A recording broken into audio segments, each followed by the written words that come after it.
All right, y'all. So we back at it. This time I'm gonna test it out here. Told you it comes in this nice little box. You go around the other side, and then that's the other little piece. So hold on. Let's go ahead and clip this. I'm gonna clip this right here. Matter of fact, let me turn it around. You seen that stupid tech support call that I got into the other day? Now I wish I could turn this on. So as you can see, it sounds pretty good. It sounds decent. So I'm just walking in the back of my property here. It sounds pretty decent. It sounds okay. It sounds pretty good. So we're gonna do a full test. I'll probably order one more device so we could do a full test in maybe another week or two. I'm gonna get it. And I'm just gonna show y'all some things. It's really probably not worth documenting, but I'm gonna do it anyway. All right, y'all. Here, don't touch it. Let's just see if it works.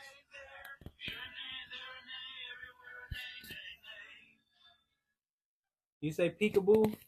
You don't want it on there? Okay, all right. Yeah, I need a lineup. Need that good Black American lineup going pretty soon here. I'm overdue. What's up, y'all? I got 10 minutes till I get on this check queue real quick. So I tested this microphone. I'm very, very impressed with it. For this thing to be $10 and to have this cool little case, I mean, I really can't knock it. As you see, I tried to put it on my son, and he wasn't having it. He really didn't want to have anything to do with it, and I think it's probably because it's by the neck and whatnot. But like, I think, is it Pod Mic? It's not Pod Mic, but it's like a lot of the, the celebrities or the little pop balloon shows and stuff. They be having these little mics on, and those be the ones be like 150, 200. This joint was $10. The quality for $10, I don't know how long it'll last. It's from China, like most 98% of everything else when it's electronic. But the quality is decent. It's decent. It picks up outside. It's, I like it. I like it. I really enjoyed it. But one thing I want to say is, throughout a good point of the year, a good part of the year, maybe for close to 6 months or so, I've primarily been working on layer 1. And if you know about the OSI layer 1 is pretty much the physical connection. And then, the current position, layer 3. Now, the next position that I'm probably going to be dealing with is likely going to, it's going to be deployment. Everything seems like it's going through, but I'm going to be doing deployment in the financial sector again. So I got to deal with none of these ridiculous. I'm going to post some more of these calls. These calls are insane. They're just kind of like, why even bother? So I might even put, one video all in one. Maybe I'll do that. Maybe I'll just give y'all a treat to put one video all in one. So one particular call was a guy had a channel that he really didn't need, and he wanted to just keep wasting time and just babble about not being able to get the channel. And it's an information channel. It's a channel that doesn't give you, it don't really do anything. So got my lemon water. The channel doesn't really do anything. So I had to jump through all these hoops, getting all this information on Microsoft Teams. What are they sending? This is one of those facilities. Okay. Yeah. So basically I ended up I got a ticket,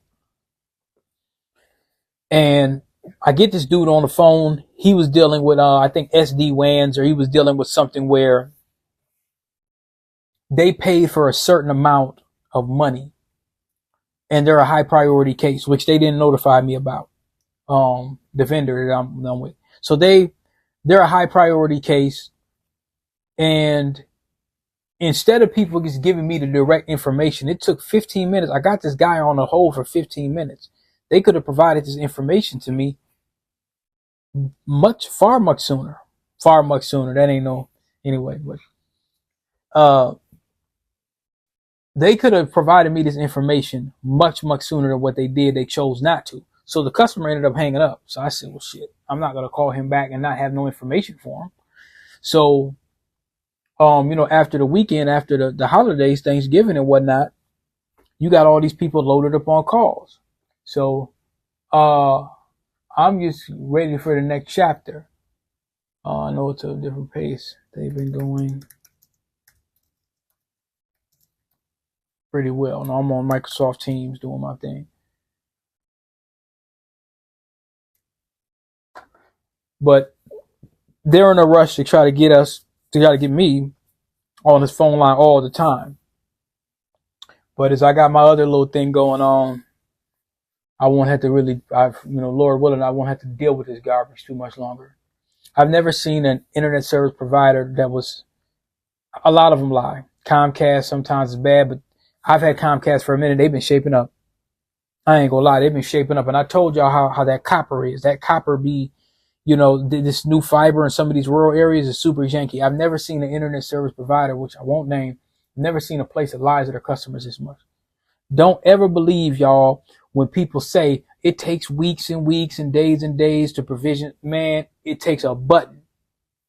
Once they have the port set up and, things are, configured in the switches and you have the lines connected and all that, they could cut this stuff on and off whenever they decide to. They could cut this off whenever they decide to. It's one click of a button.